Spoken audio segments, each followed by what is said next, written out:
आप देख रहे हैं आंवला न्यूज, खबर आपके शहर की। आज पहले हम आपको एक वीडियो दिखाते हैं। ये लॉकडाउन का शुरुआती दौर था, जब सरकार ने पुलिस मित्र को लॉकडाउन का कानून गिफ्ट किया था। उसमें सबसे मुख्य कानून तो पर्याप्त दूरी बनाए रखने का था, लेकिन हमारे ये रखवाले मित्र कैसे अपनी भड़ास निकालने के लिए कानून को अपनी जेब में रखे हुए हैं। लॉकडाउन में मिले कानून का हमारे मित्रों ने जमकर सदुपयोग किया, जिससे ये सम्मान के पूरे हकदार हैं। जो जहां दिखा उसी को वहीं लठ मारा। तब ऐसा लग रहा था कि इस लॉकडाउन के बाद तो कानून व्यवस्था चाक चौबंद हो जाएगी, पर यहां तो उल्टा ही हो गया। ये तो आमजन को अपनी निजी संपत्ति ही समझने लग गए। अब इन्हीं एक मित्र पर घर में घुसकर महिला से अवैध संबंध बनाने तक के आरोप लग रहे हैं, वो भी सामान्य क्षेत्र में नहीं, कंटेनमेंट जोन में।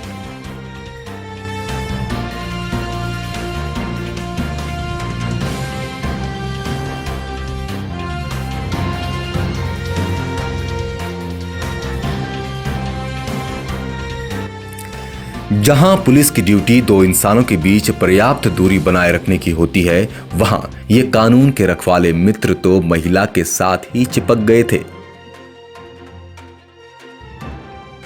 इसको जहां उसी समय सम्मानित करना था, वहीं मित्र को जबरदस्ती फंसाने के आरोप लग रहे हैं।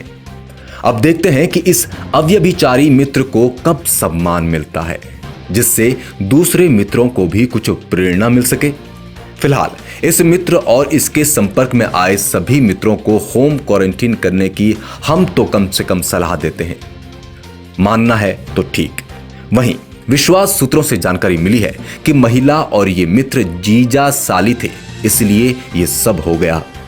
वहीं पति द्वारा विरोध करने के बजाय अपनी पत्नी का वीडियो बनाने पर इसमें मित्र को फंसाने की बात भी वहीं गली में सुनने को मिली है। इस गंभीर विषय पर क्षेत्रीय पार्षद गुरवेंद्र गुरी ने अपनी बात रखी। मैं यहाँ पर पार्षद हूँ गुरविंदर सिंह, वार्ड नंबर 29 से, और मैं 2 दिन से चंडीगढ़ गया हुआ था। मैं रात को ही आया हूँ, और रात को आके जब मुझे पता लगा तो मैंने इसमें छानबीन करनी शुरू कर दी है, क्योंकि अभी मैं उस महिला के परिवार से नहीं मिला, क्योंकि वो मेरे वार्ड में रहते हैं, तो मैं उनसे मिलूँगा। एक बात। दूसरी बात, और ये बात अगर सत्य है तो निश्चित तौर पे पुलिस डिपार्टमेंट पे बहुत बड़ा धब्बा है ये। और क्योंकि अभी सबसे पहले जो उत्तराखंड में ऋषिकेश में जो पॉजिटिव आया था, कोरोना पॉजिटिव, हमारे 20 बीघा का 3 नंबर गली में था, उस समय पुलिस वालों ने बहुत अच्छा काम किया। निश्चित तौर पे सबने उनकी बधाई के पात्र थे वो।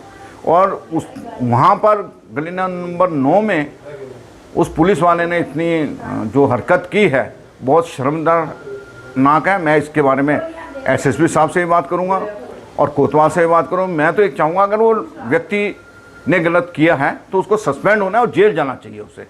और अगर इस विषय में कोई कार्रवाई नहीं करती तो निश्चित तौर पे मुझे इसमें कार्रवाई करनी पड़ेगी, चाहे मुझे इसमें कोर्ट जाना पड़े। ऐसा नहीं है कि सभी मित्र ऐसे ही हैं। कुछ यहां अपने कर्तव्यों का निर्वहन ईमानदारी से भी कर रहे हैं। अभी 1.5 साल पहले नगर निकाय के चुनाव में राजनीति देखने को मिली थी, और 1.5 साल बाद विधानसभा में देखने को मिलेगी। पर आजकल यही राजनीति ऋषिकेश बाजार में बाजार खोलने के लिए नहीं, बंद करने के लिए देखने को मिल रही है।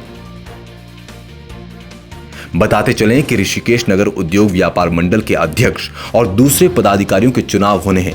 बस इसी को लेकर 2 धड़े संघर्षरत हैं। एक का कहना है कि वीरवार को बंदी है, तो दूसरा नियमानुसार कल रविवार की बंदी की जानकारी प्रेषित कर रहा है, जिससे व्यापारियों में संदेह की स्थिति पैदा हो गई है।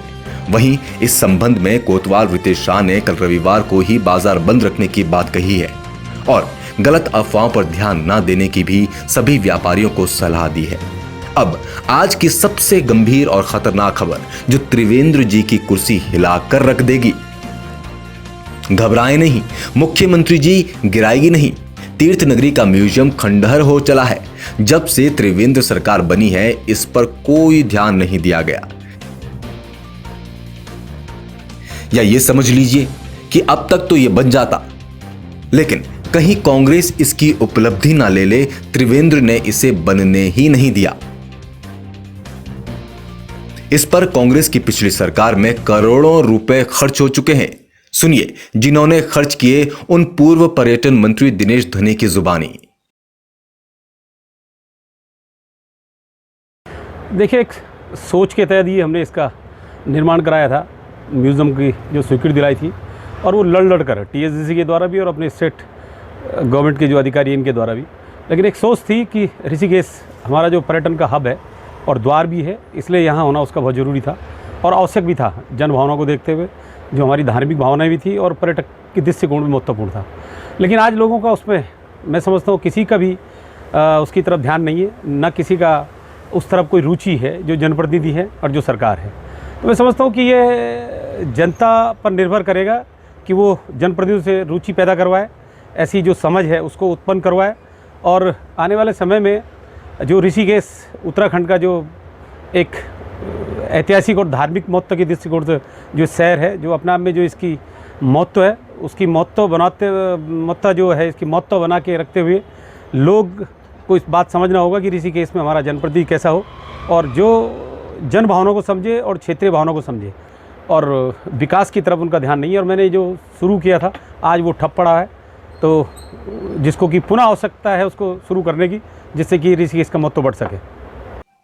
अब ऋषिकेश की जनता क्या कहती है उसे भी जरा सुन लीजिए। ये 2017 के बाद एकदम से काम रुका पड़ा है, बीजेपी सरकार आने के बाद।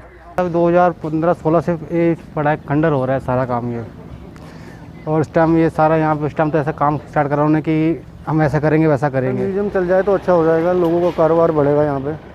माननीय मुख्यमंत्री जी यहाँ मोदी जी रेलवे स्टेशन बना रहे हैं और आप राजनीतिक खुंदस के कारण इस अधूरे म्यूजियम को भी पूरा नहीं कर रहे हैं। वहीं म्यूजियम के बगल में ट्रांजिट कैंप का निर्माण कार्य जरूर गतिमान है। वैसे भी आज ऋषिकेश निवासी बॉलीवुड की गायिका नेहा कक्कड़ का जन्मदिन है। हम सभी को नेहा से ये सीख मिलती है कि हम भले ही गरीब घर में जन्मे हों, लेकिन हमारी कठिन मेहनत हमें एक सम्मानजनक जिंदगी दे सकती है। आंवला डिजिटल मीडिया नेहा कक्कड़ को उनके जन्मदिन पर बधाई देता है। आज भी हमने आपको कल की तरह तीर्थ नगरी की 3 खबरें दिखाई। आपको कैसी लगी जरूर बताएं। इन समस्याओं के समाधान पर अपना सुझाव अवश्य दें। ब्यूरो रिपोर्ट, आंवला न्यूज, ऋषिकेश।